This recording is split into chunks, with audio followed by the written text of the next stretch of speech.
The Spin-off Podcast Network. We believe where you live shouldn't decide your destiny, and that any place can be a place of learning. So much of modern life has a handy home delivery option. Why not your education? Maybe you'll start your degree in the same space you share with your whānau, or from that corner of the spare room that catches the most sun. Start your new what at the place where can be anywhere, online or on campus. Massey, New Zealand's leading online university. Apply now at massey.ac.nz.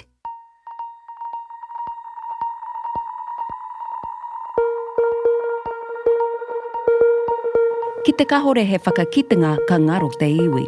Without foresight or vision, the people will be lost. Kia ora koutou, I'm Stacey Morrison. Nau mai, haere mai, welcome to Conversations That Count, Ngā Kōrero Whai Take, a thought-provoking series brought to you by Massey University and The Spin-off.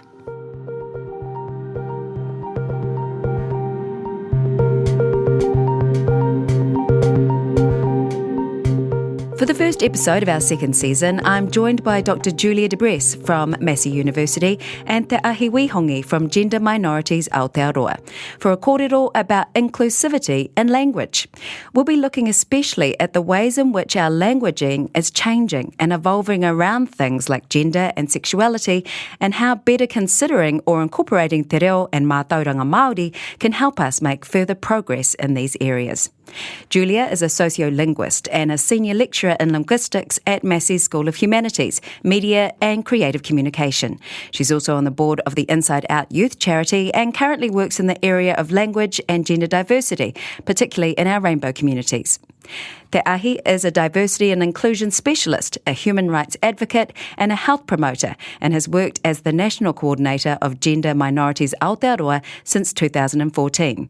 They work extensively with sexuality, gender and sex characteristic diverse communities, as well as with sex workers and other minority groups. Tēnā korua, thank you both for joining us. Kia ora. Tēnā koe. When we say inclusive language, can you both give me an explanation of what that means and what it sounds like, Julia? I think for me, inclusive language is about taking into account the full audience that you have access to when you're talking, because so often the ways that we use language are built on dominant social norms that really take into account dominant groups.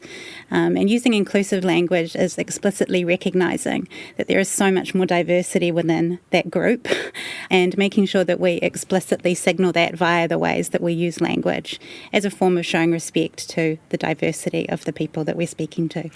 And Te Ahi, why is this important? I suppose it's important because groups that are less visible or have less are listened to less in society have less control over their narratives.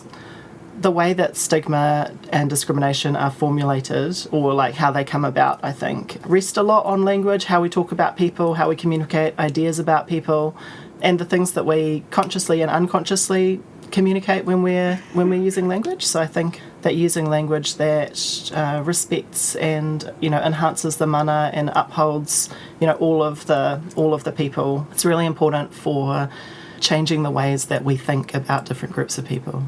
Because how can it feel for someone to be called a name or a reference to their gender that they don't identify with? What does that feel like? I think it signals that a person doesn't respect them, and that can be that can be on a really unconscious level. Most people aren't intentionally trying to disrespect someone when they use the wrong name or the wrong pronouns or say things about them that are just a bit off. But I think it shows a lack of understanding. So, like, part of learning to use the right language is learning how to think about the issues or the people that you're talking about. Yeah, so I think it feels pretty bad when people get the wrong pronouns or get the wrong words about them. And like on the flip side of that, I think it's really empowering and feels really good. It makes people feel really understood when the ways that people are talking about them fit with who they are. Kia ora. So Julia, in terms of common use language in Aotearoa, where would you say we're at in using language that reflects and includes diverse identities? Well, obviously there's a lot of different diverse identities to consider there, and I think that there are different kinds of struggles and challenges among all of these groups. We can think about racial minorities, disability minorities, neurodiversity, and so on. There's just, so many minority groups that make up the part of our country in Aotearoa. When it comes to sexuality and gender, I personally am finding it a really exciting time right now. The level and speed of change that is happening in terms of how we talk about gender in particular in the last few years even is quite amazing to watch as a linguist. So it's an area where I feel quite a lot of hope at the moment when it comes to gender diversity. There's so many areas of experience for gender diverse people where things are still extremely difficult in terms of inclusion or discrimination in family, community, health settings, in schools, for instance. And we keep seeing that in research that's coming out last week with Youth 19, for instance, coming out and seeing the high levels of bullying that young people experience in schools and so on. So there is, in terms of people's experiences, it's still really challenging in New Zealand. But I feel that language is one area where change is occurring at such a fast rate, and given that language has such power, that I think it can be a real vehicle using inclusive language for moving things along in a more positive direction. So I'm quite excited about it personally. Te Ahi, how has that felt for you, knowing that you've been in your position since 2014? How would you describe the change that Julie has just referred to? Yeah, I totally agree. I think things are really moving. And I think part of that is there are a lot more people coming out younger. I think like a lot of changes happening in the youth space, especially. Young people are so good at holding us to higher standards, I get really excited by how a lot of young people really expect to be treated better. They're not saying, oh, well, we got this little bit, so, we'll make do with that. They're saying, no, not good enough. And they even say it to us. They say it to the people who are advocating for them, and we're trying to take their, the things that they need and make those things a reality. And I find that even when we're talking with groups of young people and they're asking us questions like, what are the different pronouns that you can use if you don't want to use he or she? And we say, yep, that's a great idea. Does anyone have any answers for that? And they have more answers than we do. Like it's amazing. It's like the push for change is, coming a lot from rangatahi. I think that they have a real sense of fairness and justice, and so they might not say that it's a human rights approach, but it is, and they're coming at it from, we deserve better, which is like a great place to be coming from. And sometimes the parents have to catch up that's with right. that. So what are some of the examples of the examples that they've given you instead of he and she? Yeah, I think, most commonly, a lot of like Takatapui and Irawhiti, like Māori, rainbow people use ia, and they, them is probably the most it is the most common like non-binary pronoun. There are all kinds of other words that people are using. I think it's quite difficult for a lot of people to get into the habit of using words that they haven't heard before. So I think they, them is the most common because it is used, in everyday English language when you don't know whose phone that is. Someone left their phone here. They must have left without it. It's easier for people to pick up. And like you say, there's ia in Māori, which never defines if the person, what the gender of the person is. So that's an easy go-to in Māori. Julia, where do you think change is made? And for people to understand, say, in an English sentence, they being singular is an adjustment. So how is that adjustment made? How is change made? It absolutely is an adjustment. As Ahi mentioned, people are actually using singular they in this way all the time, even if they think they aren't, for a gender-neutral context, when you don't know the person's gender. And so this is really just a shift to using it for a new purpose. But for some reason, that does attract a lot of resistance among people who will often lean on the idea that it's grammatically incorrect. You're referring to someone as plural when, which is true, you're using a plural verb. You would say they have... they have a problem with this, or they have have a new iPad or whatever, and it does jar the ears a little, perhaps, to hear that plural verb used with a singular they. So it is an adjustment, but the fact that we are already doing it quite a lot without knowing, I think, should help there. I've had it with a member of my family when I first started using they, singular they, extensively. And for me, it really felt a lot like learning a language. It was something where at the beginning it's quite hard and feels unnatural. And then after, in my case, it was a period of months, suddenly something just clicking, like when I realised I could finally speak French without having a panic attack or whatever. Those of us who've learnt languages, something will just suddenly become natural through use. So you do have to, be trying to use it, have the opportunity to use it for it to feel natural, but at some point it will. And I think that's what's really important here is to think about how singular they has actually been used since way back, centuries and centuries ago. And even Shakespeare and Emily Dickinson and various people whose writing and language use we, culturally we respect, we're using it in this other form that was used for first. So it has a long history. It's not actually anything new. It's just something that we need to become used to in our own individual language practices, and the only way to do it is to throw yourself in there and try. What about when you need to self-correct? Is it self-correction and also, I guess, taking on board corrections from other people? Yeah, I think that, there's a kind of saying that comes up all the time is self-correct and move on is kind of the official advice, if you will, within this area. I think most people I know who are gender diverse would sign up for that. The idea that if you make a mistake, then rather than making a really big deal about it, just correcting yourself and trying again next time is the best way to go about it.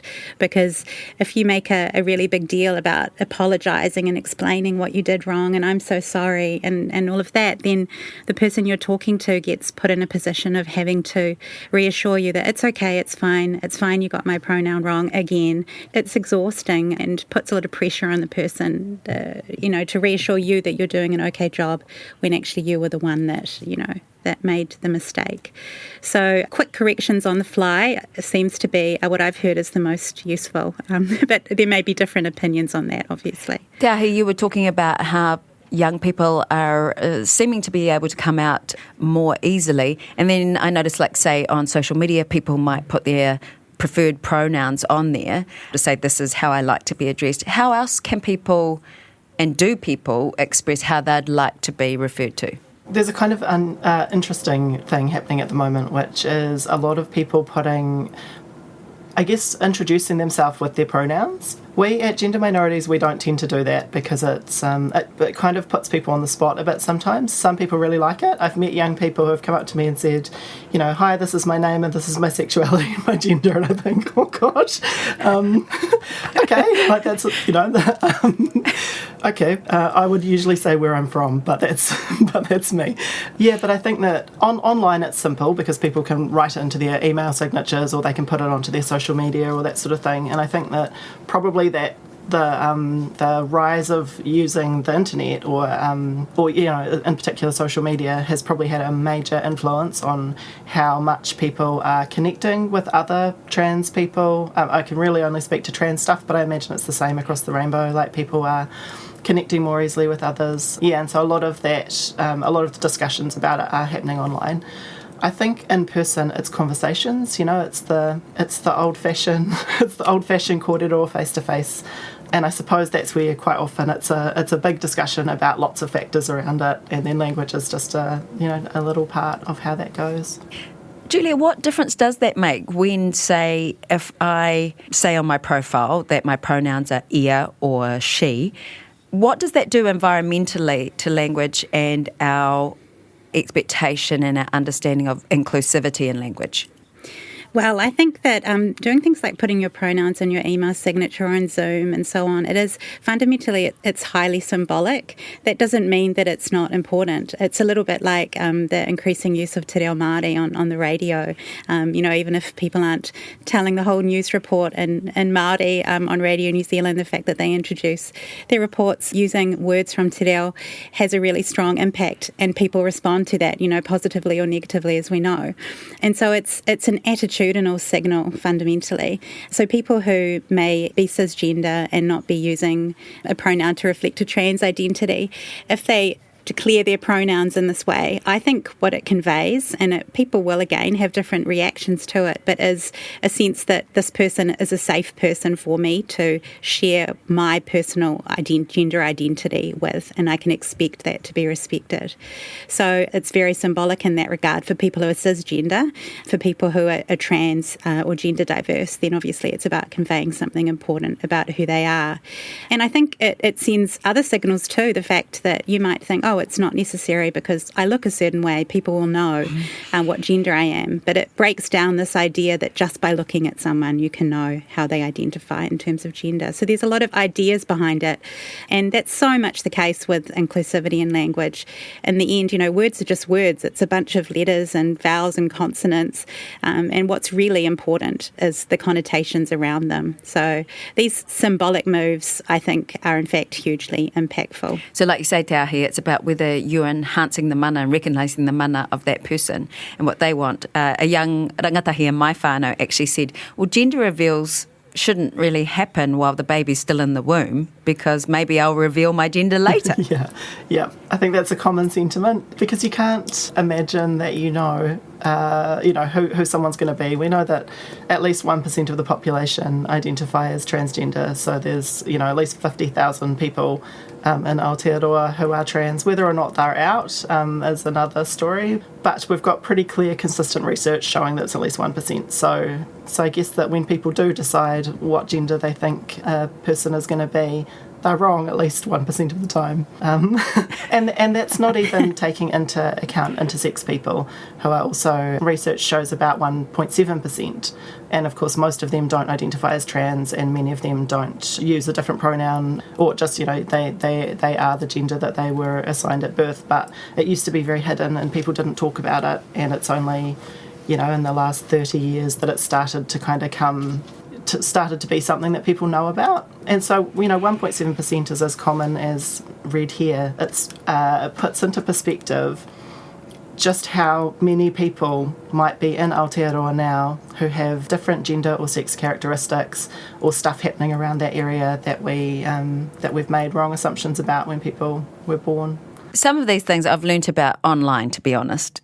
Social media helped me with cis, it helped me, So could you give us some definitions of when we say intersex, when we say cis, when we say gender fluid, what do those things mean for a person? Yeah, I guess in a nutshell, trans people are people who had a gender assigned to them when they were born and they don't agree with that. So they grow up, or sometimes when they're still young, to say, actually, that's not my gender.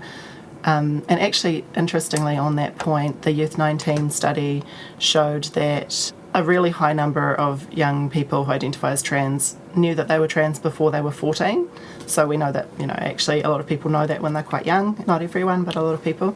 And cisgender just is the opposite of that, so it just means that you're assigned a gender at birth and you agree with that is your gender. Intersex people are people who were born with a natural variation of their sex characteristics. So that could be chromosomes or different elements of reproductive and sexual anatomy. There's a lot of different elements that can make up those sex characteristics. Did we leave any out? No, that's everyone. Yeah, so many. I think we did. So if we say gender fluid, I know I've heard people, and I must admit, I've got some, people in my mind, like you were talking about in your family, that struggle with this. So if gender fluidity, if we talk about that, Julia, how do we describe to people who struggle with that idea what it means? Yeah, and I think there are so many identity terms, and it's quite understandable that people get confused. I think people within the community get confused as well. They're growing. I saw that there was a study a few years ago in the United States, a survey of young people where 100 different terms came up in terms of how they identified on the rainbow. So there is a proliferation of terms, and I don't think we need, those of us who aren't part of those communities don't necessarily need to know what they all mean. It's about showing respect and an interest in the person and how they choose to identify, and that's affirming for them. When it comes to gender fluidity and gender diversity as being the broad umbrella overall. Really, it's about referring to everybody who exists in between these binary categories of he or she. And so often when people talk to me, if they're gender fluid, they talk about how their sense of who they are gender-wise will change over time. So they may feel more female at some point, and sometimes they may feel more male, and sometimes more in the middle. And this, may be hard for people to understand who haven't grown up being taught that this is a possibility. But in fact, this is a phenomenon that is not new at all. It has existed across cultures, and we have heaps of examples from other cultures, including within Aotearoa, within Te Ao Māori, of gender fluidity having been an accepted part of cultural and identity practices pre-colonisation. And so this seems unfamiliar perhaps to people who've been educated in a dominant Pākehā cultural system, but it's absolutely a part of regular human diversity. So the terms just describe different points along that continuum between male and female, and it's nothing, radical or new. I think it's just the fact that we're at a point where it's rising to dominant public consciousness that this exists. I think it's absolutely uncontroversial that transgender and gender diverse people have identified this way for a long time. They just may not have had the words to express it in the way that we are now. And also the way that we use words change. Obviously, that's what you understand a lot. But in terms of te reo Māori, takapui, takatāpui, these ideas of having friends of the same sex who are more than, who are also sexual partners, those kind of things, like you say, have been part of our culture, mai rano, for a long time. And I find sometimes te reo Māori makes things easier. My son said to me, who must have been about 11, and he made a new friend at a camp, and he said, e hara I te kōrero, e hara I te tama he ia. So they're not a girl and they're not a boy, they're a ia. And in te reo Māori, there's kareheraru, there's no issue at all. Te ahi, he pehe o whakaro, what do you think about where mātauranga Māori and te reo Māori can play a role in us using inclusive language? A way that I like to think about this is that in some of our creation stories, there are cases where there were atua who are talked about as being males, and then they also gave birth and those sorts of things. And I think that, and those are important stories. The fact that those are our creation stories shows that that's what our ancestors were seeing, that the sense of this history of being transgender, all of the different ways gender can happen, it's not new. It's been around for such a long time, and it's had an important place in our culture. Part of how that can influence things now is like people having that sense of belonging, Māori rainbow people having that sense of belonging, and that's not just in the past, that's still now. So like it's looking at that and knowing that that's not something that our ancestors believed once upon a time and doesn't exist anymore. That's still what we believe, that still exists. I think that it's that signalling thing. Evolving our language isn't just about the language, it's about pointing to the wider issues.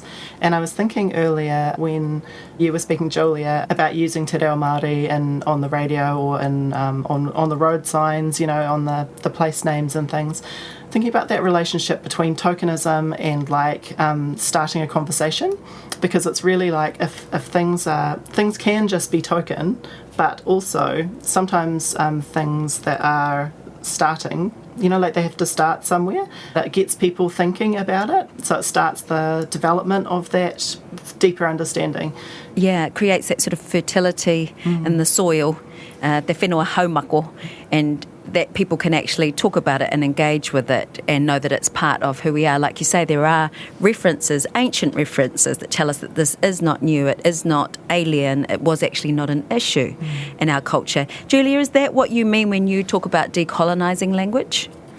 Yeah, I think that this can be really important for people who are Māori to recognise that gender diversity has such a long history in Te Ao Māori, but it can also be really important for people who are non-Māori to look at the systems that we have and realise, hey, this is not the only way that it has to be, because so often Pākehā culture in New Zealand is seen as, well, that's just how it works. And so when we can see evidence and through the kōrero of Māori people and young gender diverse people, that there are other ways to look at this that also have a really long and coherent and important history, then that's a real challenge to hegemonic Pākehā systems, which are right through New Zealand, and that particularly in this area, because colonisation was a very gendered project. This is the reason why gender diversity was in the end suppressed among Māori people, and that there's been a need to kind of reclaim this history and reclaim the identity term takatapui, is because when New Zealand was colonised, these ideas about the gender binary and patriarchal norms were imposed on Māori in New Zealand. And so when we question that, then it's part of this broader project of decolonising our systems in general. And I think some people panic at that thought, and I personally think it's a good thing. It's liberating on the individual level, because it's both Māori and non-Māori who are oppressed by these systems. I know I sound a bit like a Marxist there now, but I do feel very strongly about it. We see it in our lives. Those of us who are or who are close to people who are gender diverse. The oppression is real. You know. And it's very simple things. It's everyday interactions. I had a COVID test yesterday, by the way, negative, but I was asked Miss or Mrs. And I thought, what an assumption. And they're a kind, nice person, but those are still the things that we ask people to define themselves by. Are those examples sort of the sort of things you're talking about, Julia? Yeah, absolutely. And something I really like about the new statistical standard for collecting data on gender identity and diverse sex characteristics and sexuality that Statistics New Zealand has just released is the first question is, do you need to collect gender data? Because so often, and I had this even more so in Europe than in New Zealand, but you're filling out a form for who knows what. I think my mother was buying a bookseller's token the other day for a gift, and she had to put down what gender she was when she bought it, and it was only male or female. But anyway, who cares? You're buying a book token. They don't need to know what gender you are. And so it's so they can advertise to you more, that's why. Yeah, so then we'll bring in capitalism as well, it's all connected. Yeah, it is a problem. And what I think is really great, though, is that we have the ability as individuals to fight back through the very words that we choose as individuals. And that's the case in a lot of areas, but certainly I was thinking when you were talking about the number of people who are intersex or who are trans in New Zealand, how that group who is really affected by these kind of language choices gets big very quickly when you also think about all the family members of those people and all their friends and all the people who identify as queer in other ways and so on. The minority group is not actually that small, it gets bigger and bigger. And within that, we have the power when one person starts to use their language differently, say to adopt a new pronoun, and other people start to respect that, the ripple effect is so immediate. And I've seen it in my family where I've watched a family member switch to they, and then how the rest of us adjusted around that, and then how at school, the entire school of 400 kids can do it because it is maybe easier for kids to adjust more quickly. Then you've got, that is a huge impact just from a switch in one word that people are using. Yes. So that's the bit where I feel optimistic, is that a word is just a word, but a word can actually, literally change a family, a school, a community, and then, in the end, hopefully the whole country, maybe the world. Yeah, I've experienced that too. And that it changes the kids around them, because when one decided, let people know that their pronouns were to be different, it was not a shock to the kids, and they actually all became protectors and wanted to help that person feel okay and actually stood up for them a lot. And that showed me that the courage and I guess the determination of that person to be their true selves was really enhanced by the people around them, and so it changed the tamariki as well. And it's great when that happens. It's a really beautiful thing to see, but we also have to recognise that many young people are not that fortunate. Yeah. And we have huge issues in terms of homophobic, transphobic bullying in New Zealand schools.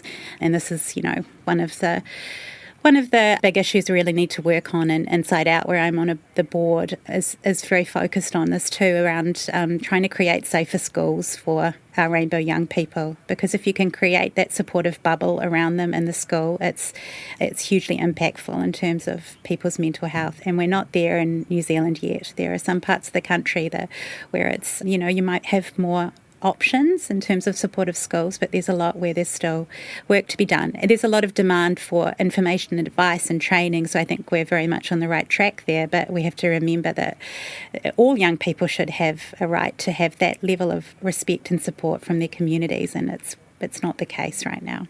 Ka pai. And Te Ahi, the things that you'd like us to focus on? I think something really interesting that's come up in recent research is that Māori trans people are more likely to have supportive whānau. They're more likely to ask whānau for support if they've experienced sexual violence. They're more likely to get that support. So I think that there are lots of things that are happening within our culture, within Māori culture, that are protecting and supporting young people differently than, not in our culture. So I think that there's lots of answers to be found about how to support and how to be a good whānau, within Te Ao Māori. There are so many different things that need to be done to support young people and people of all ages effectively. So I think I think we have some good pointers on where to go with that. So, ka whakarapopoto au I wa kōrero. So to summarise what we've talked about today, there's great things being done. We've looked at why we do this, that it's not a new thing, that we're actually just respecting and enhancing the mana of people who are asking to be addressed in a way that feels right for them, and that we have still some work to do, particularly to make sure that these kind of things don't impact negatively on people who have just as much right to live and be who they are. Hoi anō. Hey, whakakapi iwe nei kōrero. Anything else you guys would like to add? Yeah, I guess I would just say that there are organisations like Gender Minorities Aotearoa and like Inside Out who do a lot of good work in this area, and we have a lot of resources that are really useful for whānau and for schools and for people in the community. So if people want to find out more and and go on that journey, then look us up. And as always, thank you for listening and thank you for taking it on board. And that's actually all that people ask, isn't it? Nō reira, tēnei ka mihi, kia kōrua tahi, e mihi ana, e mihi ana. You've been listening to Conversations That Count, Ngā Kōrero Whai Take, brought to you by Massey University and The Spin-Off. Hosted by me, Stacey Morrison. Produced by Jane Yee and Matthew McCauley, with music by Grayson Gilmore.